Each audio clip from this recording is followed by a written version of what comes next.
लक्ष्मी माता जी की जय। राधे राधे दोस्तों, जय श्री श्याम, हरे कृष्णा। आज मैं आपको लक्ष्मी जी की कहानी सुनाने जा रही हूँ दोस्तों। आप इसको ध्यान से सुने और जब आपको अच्छी लगे कहानी, सब्सक्राइब और लाइक करना ना भूलें। अपने दोस्तों को शेयर करना ना भूलें। दोस्तों, ये कहानी बहुत अच्छी है, मन लगा कर सुनना और आंखें बंद करके ध्यान से सुनना। ठीक है, मैं शुरू करती हूँ आपको कहानी सुनाना। एक गांव में एक साहूकार रहता था। साहूकार की एक बेटी थी। वह हर रोज़ पीपल सींचने जाती थी। पीपल के वृक्ष में से लक्ष्मी जी प्रकट होती और चली जाती थी। एक दिन लक्ष्मी जी ने साहूकार की बेटी से कहा, तू मेरी सहेली बन जा। तब लड़की ने कहा कि मैं अपने पिताजी से पूछकर कल आऊँगी, तब बताऊँगी कि मैं तुम्हारी सहेली बनूँ या ना बनूँ। तब वह साहूकार की बेटी अपने घर जाकर अपने पिताजी को सारी बात कह दी।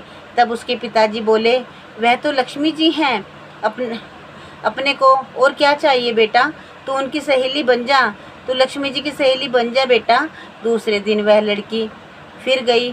तब लक्ष्मी जी ने पीपल के से निकल कर आई और कहा, तुम मेरी सहेली बनोगी? लड़की ने कहा, बन जाऊंगी। दोनों सहेली बन गई। लक्ष्मी जी ने उसको खाने का न्योता दिया। घर आकर लड़की ने माँ बाप को कहा कि मेरी सहेली ने मुझे खाने का न्योता दिया है। तब बाप ने कहा कि सहेली के जीमने जाइयो, पर घर को संभाल कर जाना। तब वह लक्ष्मी जी के यहाँ जीमने गई तो लक्ष्मी जी ने उसे शाल दुसाला ओढ़ने के लिए दिया, रुपए दिए, सोने की चौकी पर बिठाया, सोने की थाली में 36 प्रकार के भोजन व्यंजन करा दिए। जीम कर जब वह जाने लगी तो लक्ष्मी जी ने पल्ला पकड़ लिया और कहा कि मैं भी तेरे घर जीमने आऊँगी। तो उसने कहा, आ जाइयो। वह घर जाकर चुपचाप बैठ गई। तब बाप ने पूछा कि बेटी, यहाँ पर वहाँ जिम कर आ गई तो तू उदास क्यों बैठी है? तो उसने कहा, पिताजी मैंने लक्ष्मी जी ने उन्होंने मुझे खाना खिलाया और लक्ष्मी जी ने इतना दिया, अनेक प्रकार के भोजन कराए, परंतु मैं कैसे जिमाऊंगी? अपने घर में मैं कुछ भी नहीं है। तब उसके पिताजी ने कहा कि गोबर मिट्टी से चौका लगाकर घर की सफाई कर ले, 4 मुख वाला दिया जलाकर लक्ष्मी जी का नाम लेकर रसोई में बैठ जाना। लड़की सफाई करके झाड़ू लेके सारे में सकेर के गोबर से पोछा लगा के बैठ गई। उसी समय एक रानी नहा रही थी।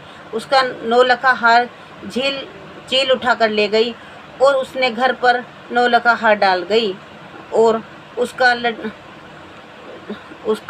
लड्डू ले गई। बाद में वह हार को तोड़कर बाजार में गई और सामान लेकर आ गई। वहाँ पे हार बेचकर उससे सामान लेकर आ गई। सुनार ने पूछा कि क्या चाहिए?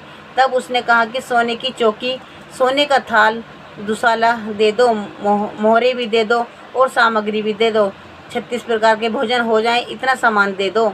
सारी चीज़ें लेकर वह तैयारी करी और रसोई बनाई।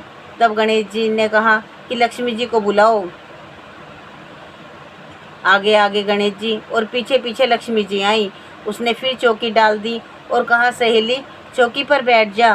तब लक्ष्मी जी वहाँ सहेली की चौकी पर तो राजा रानी के भी नहीं बैठी, किसी के भी नहीं बैठी और उसके कहा कि मेरे यहाँ तो बैठना पड़ेगा। फिर लक्ष्मी जी चौकी पर बैठ गई। तब उसने बहुत खातिर की, जैसे लक्ष्मी जी ने करी वैसे ही उसने भी करी। लक्ष्मी जी उस पर खुश हो गई। घर में खूब रुपया पैसा दिया। साहूकार की बेटी ने कहा, मैं अभी आ रही हूँ, तुम यहीं बैठी रहना। और वह चली गई। लक्ष्मी जी गई नहीं और चौकी पर बैठी रही। उसको बहुत सी दौलत दी। हे लक्ष्मी, जैसा तुमने साहूकार की बेटी को दिया वैसा सबको देना। कहते सुनते हुंकारा भरते अपने सारे परिवार को दियो। पीहर में देना, ससुराल में देना, बेटे पोते को देना। हे लक्ष्मी माता, सबका कष्ट दूर करना, दरिद्रता को दूर करना, सबकी मनोकामना पूर्ण करना। यह लक्ष्मी जी की कहानी है। जो कोई इसको पढ़ेगा, सुनेगा, सब्सक्राइब करेगा, लाइक करेगा और शेयर करेगा, उसकी सारी मनोकामना पूरी होंगी। बोल लक्ष्मी मैया की जय।